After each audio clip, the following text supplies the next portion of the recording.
Fabricamos talento. Fabricamos innovación. Y, cómo no, sostenibilidad. Fabricamos una nueva economía. Y un mundo nuevo, en 3D, por supuesto. Pero sobre todo, fabricamos futuro. Y es que fabricamos empleo para más de 137.000 trabajadores. Fabricamos oportunidades globales de negocio en un espacio de más de 10 millones de metros cuadrados. Y fabricamos servicios de vanguardia y ventajas competitivas para más de 175 empresas. Consorcio de la Zona Franca. Fabricamos oportunidades para tu futuro. Welcome to D-Factory, the factory that develops talent, technology, innovation, and of course in the heart of Barcelona. After all, D-Factory is consolidating Barcelona as a European capital of development for Industry 4.0, for digitalization, for transformation, creating 1,500 direct jobs and 5,000 indirect jobs in the city, close to the metro, the harbour and the airport. And promoted by the Consorcio de la Zona Franca de Barcelona.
Now it's a time of changes. Now is the time to move on. This is the time for solutions. Feel the motion. BNEW is born. BNEW, none of you. Now I'm connected to you. BNEW, none of you. BNEW will do it for you. This is the time for solutions. BNEW is for you.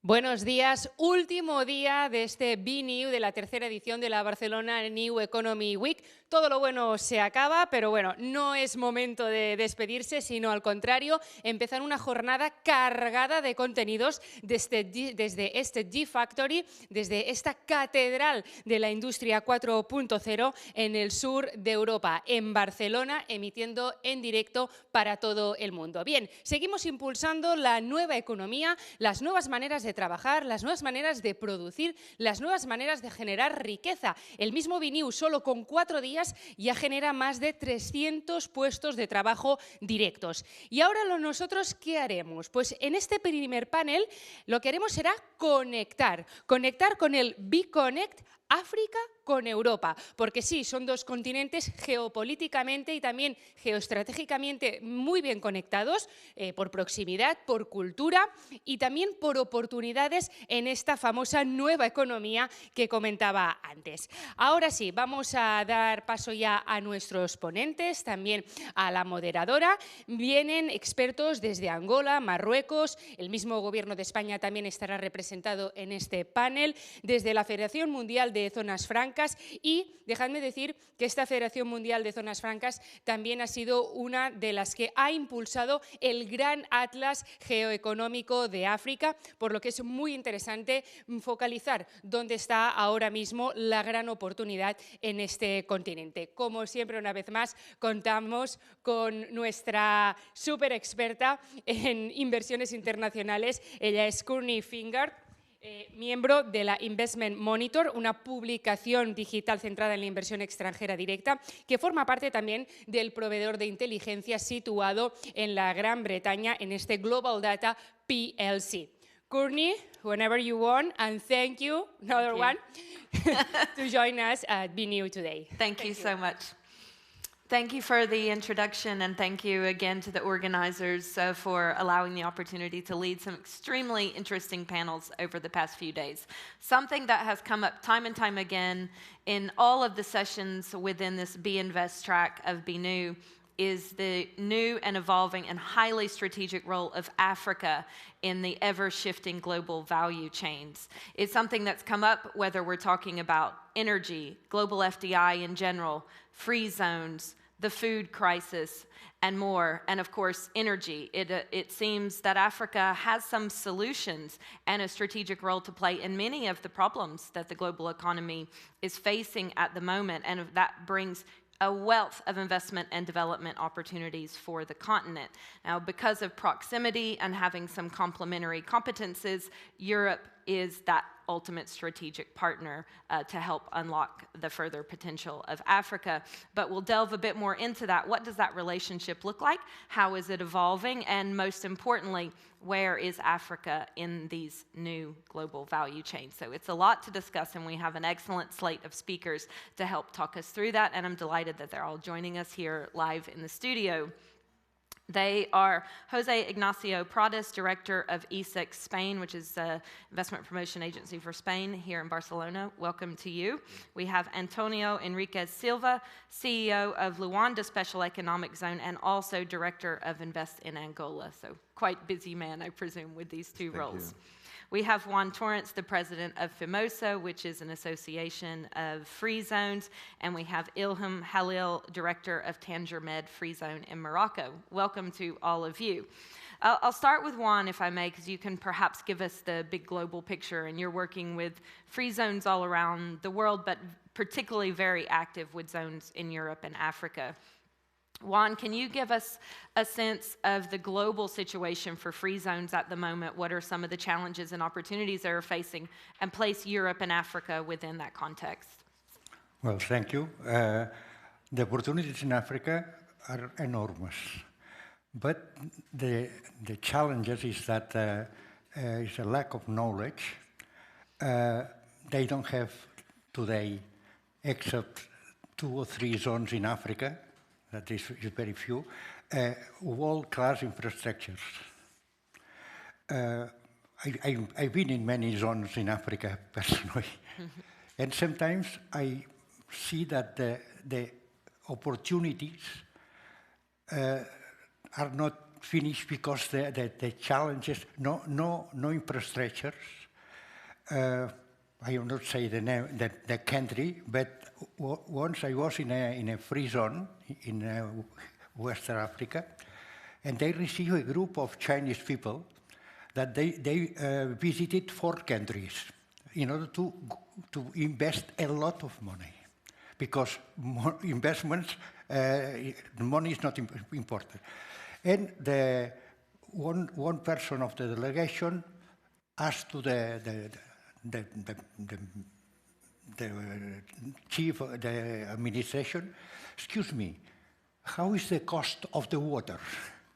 And they could not answer which was the cost of the water. So I said, well, it's shame for the people. So in FIMOSA, we are connected Africa with Europe, because we divided the world in 18 regions, and one of the regions is Mediterranean region. So Mediterranean regions is the 23 countries of North Africa, South Europe, and some countries of the Balkans. So these are the global bridge for Africa and Europe. If we go to Morocco, the free zone of Tangier has only, I think, about 600 companies, but more than 70,000 jobs. From these companies, more of them are from Italy, France, and Spain, because Tangier is only 14 kilometers away from Europe. And is a very successful zone because of the strategic location. And this is what we say, the most important thing for a zone is the location. And in Tangier, They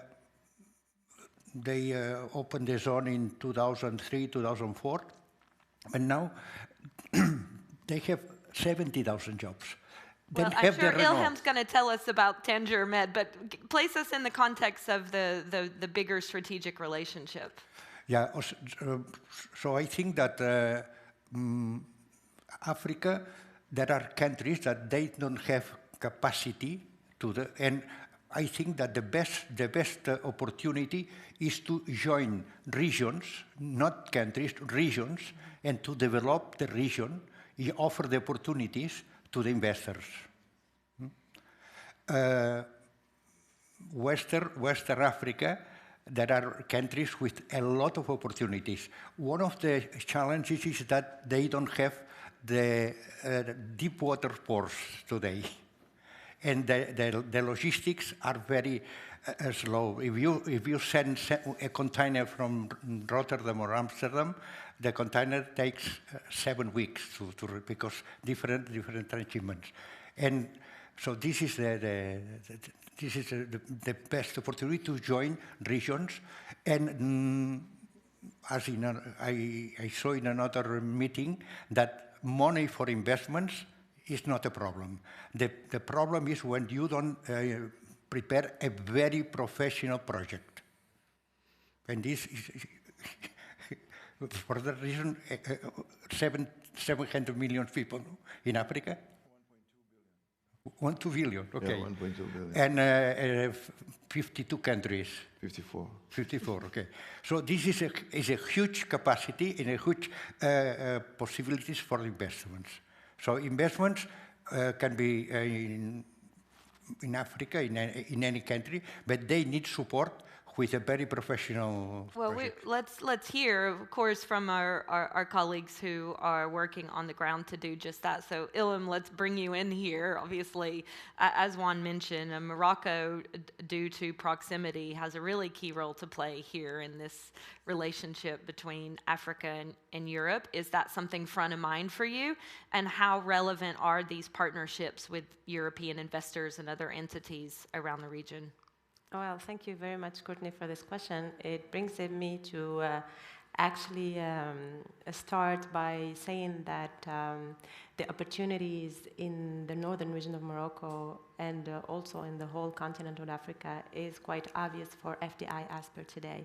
And we have shown since 20 years of experience developing a platform to attract these FDIs that we were right by the fact that we studied the real value proposition that will help this FDI to settle and to choose one of the platforms to invest.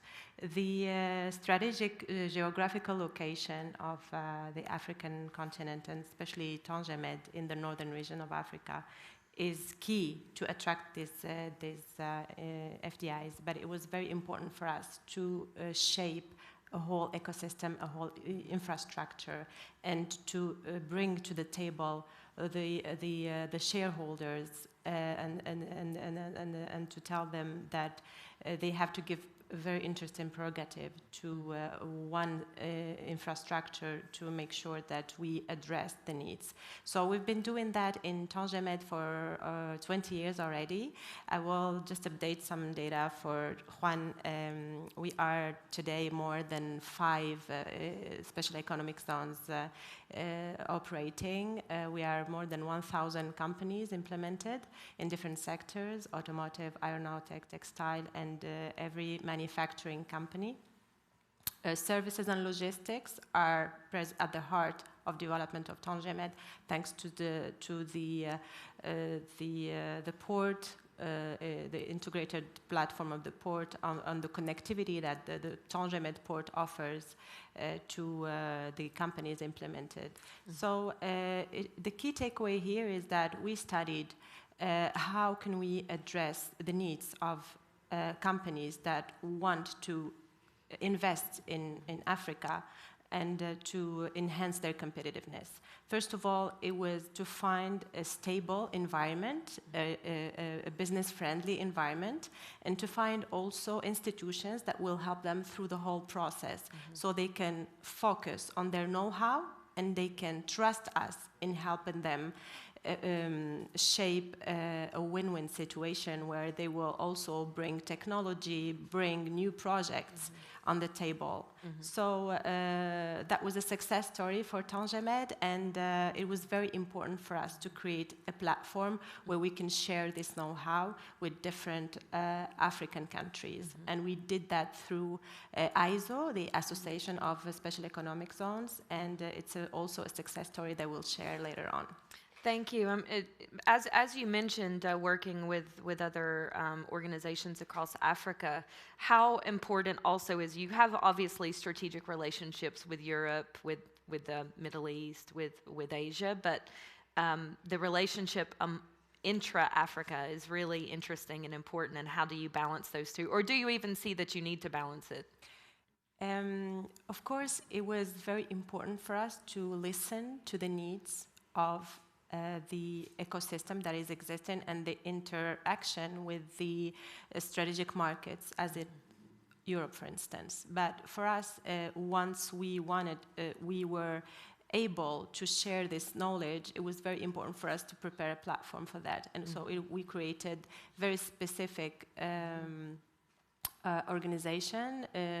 We gathered the know-how of Tangemed through engineering, through strategic decision-making, and through also policy-making. So this is what we export to African countries that wanted to see Tangemed as a model to develop the economical ecosystem. So we started this way, so helping in the studies to see what is the value proposition, what is exactly, each and every country has its value proposition, either the strategic location, the resources, the ability of the country to be very quick on policy making and to be ready to address the needs of FDI.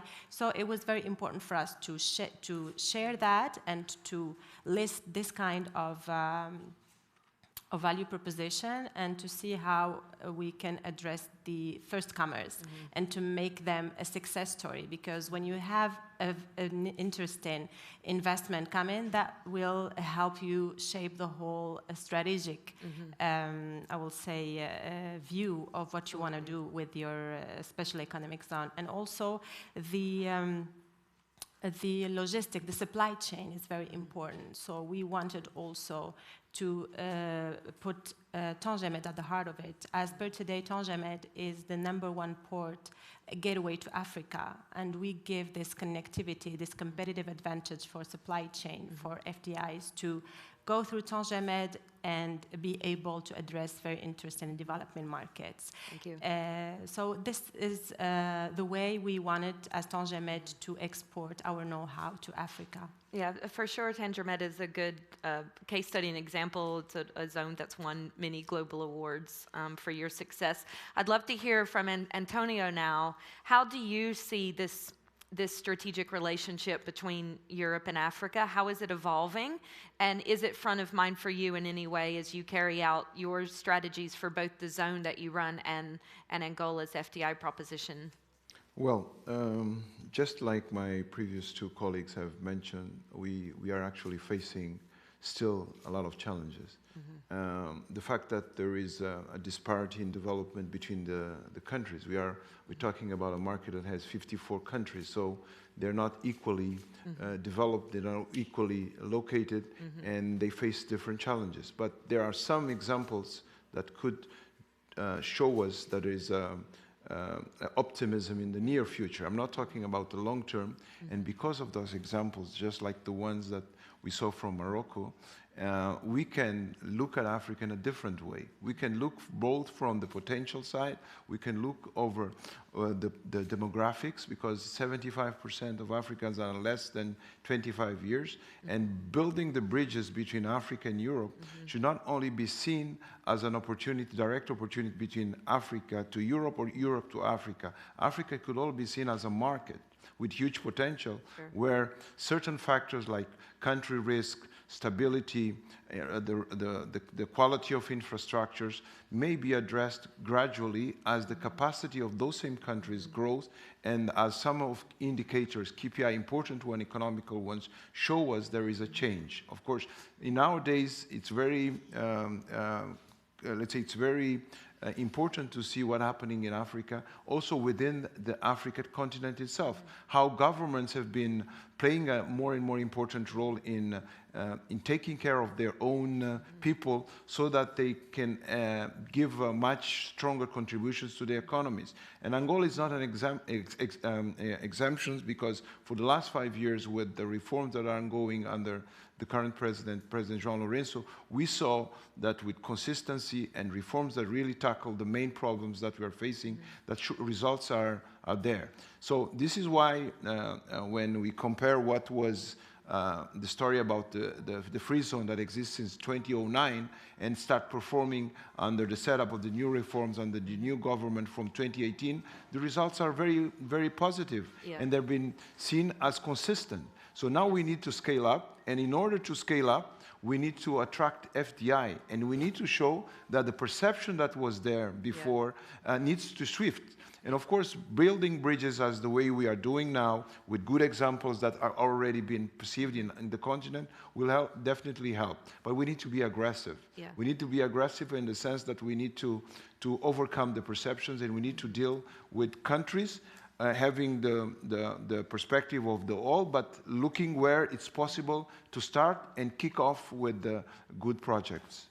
Where do you see the complementarity in particular with Europe? So if you're thinking about European investors and international partners, what do they bring to the table that perhaps is unique if we compare it with investors from elsewhere in the world? Are there very particular matchups that you see? Yeah, there are some matchups that are, let's say, historical because of the links and the ties that get us close to Europe and get Europe close to Africa. And then when we look at the challenges that COVID brought us with the disruption of logistic chains and even production, we can see that if we manage to lift up the potential of Africa, and if we manage to also help Africa to reach levels of, let's say, knowledge and innovation that could be achieved through the education of its population, of course we're going to be able to make those drivers produce results much faster.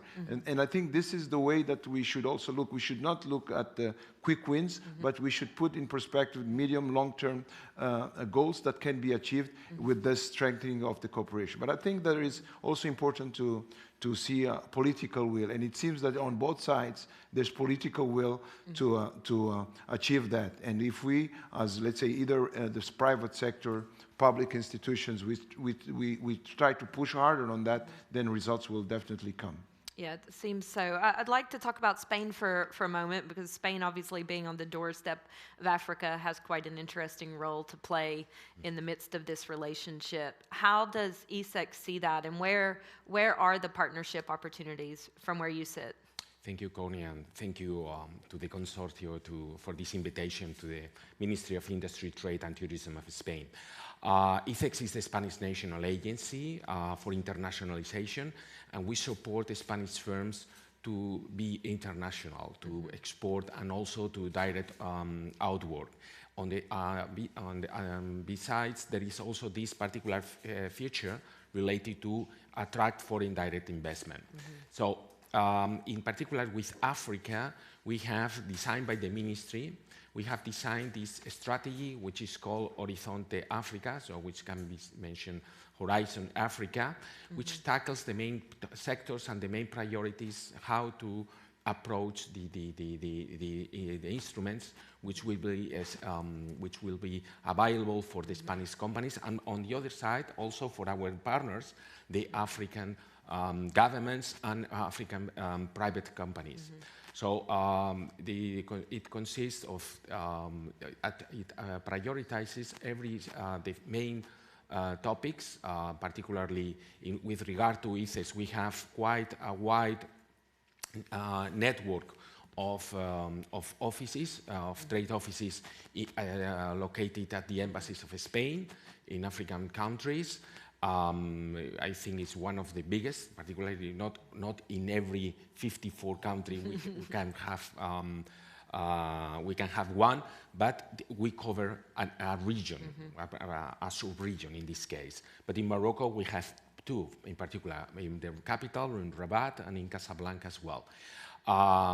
This is related to ethics, so we will stimulate the information.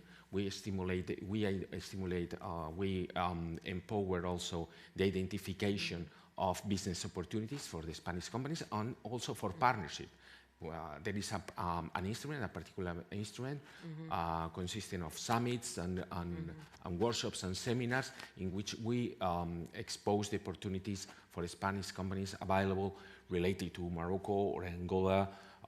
Can be in a wide sense, or exposing, let's say, an overview of the economy of a single country, but also tackling particular sectors which will enable Spanish companies and African partners to interact and to get better knowledge of each other in order to accelerate and speed up the interaction between players. And besides from that, from the financial point of view, depending on the ministry, there is a fund, a specific fund, which tackles this, the financing of projects. Is very. It has been streamlined the process of application of these particular credits. This is a particular loan, in which the state, the government of Spain, assumes the risk of a particular player. Can be both a buyer or a buyer, can be both private or either private or public. And then we have prioritized the list. All 54 countries can be eligible. We have prioritized, particularly in the north part, Morocco, Algeria, and Egypt, and on the western coast, Senegal and Ivory Coast, and the region of the Great Lakes around Uganda, Rwanda, Tanzania, and Kenya. The main sectors are always devoted to infrastructure. I agree with my previous speakers were mentioning that there is a need, not only the location, there is a need for infrastructure, and we prioritize energy, also logistics, the supply of equipment for education, health, and infrastructure. Well, it's good there's a lot of support and actual facilitation going on of this relationship. What's the interest level like of Spanish companies to do business with and in Africa? And do you see any increase in that, maybe post-COVID or as a result of some of the big macro developments? Well, I agree with that it's evident that Africa is a booming country in terms of interest, in terms of population, but also in terms of the increase of skills and the resources which are available. At present, I have to admit that Africa accounts for 5% of our exports, which is more than South Africa or Latin America, we can say. So Latin America is a natural. There is a natural network for Spain due to the language and the heritage, but nowadays Africa accounts for 5%, and we can say that this is quite concentrated in countries like Morocco, Algeria, Egypt, in the Mediterranean coast, but also increasingly in the Western countries. Angola has been a privileged partner for Spain as well. In the past, it was stimulated by loans related to aid to development. A lot of infrastructure in the capitals, electricity network was supported by Spanish loans, but other countries have increased the interest. For example, also related to the eastern coast. Sure.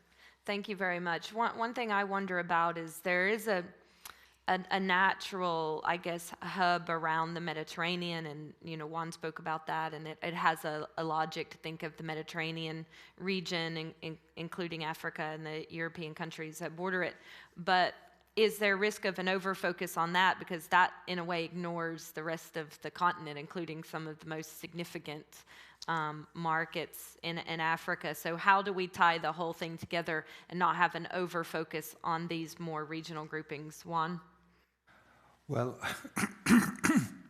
we start with North Africa, and then with organizations in the North Africa, especially in Tunisia, we go further, and we keep contacts from north and south. South Africa, for instance. South Africa is part of one team, and we start connecting. Probably Africa is less developed than the other regions, but now what we are trying to do is to implement the zones with the latest technologies and digitalization, and connect them. We start with North Africa, and we go further and to the south. But at the same time, we are connecting them with China, with eastern countries of Europe, and with Latin America.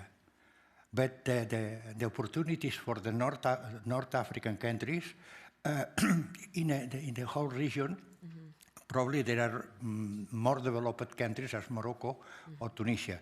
But Algeria or Libya, that has a lot of problems, or Egypt now is growing up very fast. But we try to create a network from Africa, North Africa to South Africa, and from Africa globally to other regions.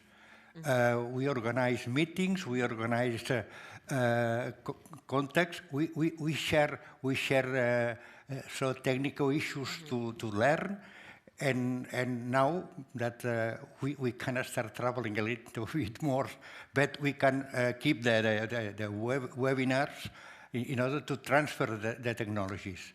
So each country has their structure, but we have to improve it. So not for Africa. So for me, Africa is linked with Europe very fast.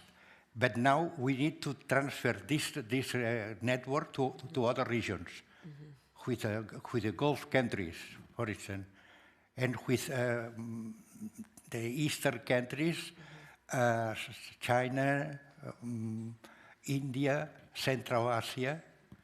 So we have to try it globally, but sometimes the challenges that we have is that the countries who don't facilitate the contacts. Thank you. And we try to improve this, but it's not easy. Of course. Antonio, I'll ask you that question as well. Do you think that is the whole continent kind of able to be equally plugged into these opportunities with Europe, or is it natural that those that have the proximity might benefit the most from this relationship? Courtney, definitely. As an expectation, one might think that we all would like to have that connectivity, but when looking at the real conditions, we can expect that from day one. So therefore, we need to strategize and see how within the ecosystem, regional ecosystem of countries, we are able to enhance those factors that can play as an advantage for the countries that are coastal ones, and then try to move some of the raw materials to be transformed within the countries where it's possible. Because one of the issues with the challenges that we have is that we are exporting the raw materials without any value add. Right. And that same value add will be able to create within the countries capacity to enhance the living standards of people, be able to create the best conditions to get access to education. And through that, the lack of knowledge that is perceived as such will vanish with time. We saw what happened with the Tangier Med in 20 years, but we also have examples like countries that don't have access to sea, like Rwanda, after the genocide, what they managed to do with their own population. So that means that it's possible, but it needs to, as I said, we need to commit to those opportunities in a way that it's not only sustainable, but we tackle the main obstacles to make that happen. And I guess there is a will to do so, and through COVID and to other circumstantial, so to call, situations that are ongoing, we are seeing solutions in getting more involved into Africa, but on a win-win kind of approach that we expect will drive us all to a successful story. Yes, and Rwanda is quite an interesting example because the investment competitive increased a lot and based purely on a drive for reforms, which shows a bit of a model for what's possible. Yeah. Ilham, do you have anything to add to this? I mean, you're obviously among the countries that can benefit from this proximity. Is there anything you've heard from your colleagues you would like to react to or add to at this point? Well, I would like to enhance the point that perseverance and sustainability in the way of preserving what we've already attracted as FDI and as knowledge is key today. We see that the circumstances sometimes are not beneficial for keeping up the same level of attracting FDI. So it's very important it was very important for us, and it's very important for platforms like economic zones that are willing to attract FDI to make sure that the value proposition is very clear. And the added value is at the center, at the heart of it. And we saw that it was key for Tangier Med in shaping and the new economic system. So we were, like 30 years ago, we would never think that Morocco as a country will be shortlisted automatically when it comes to an FDI. And as per today, it is a reality. So I think that this model could be exported everywhere in Africa, and of course could be enhanced, creating the synergy between the countries.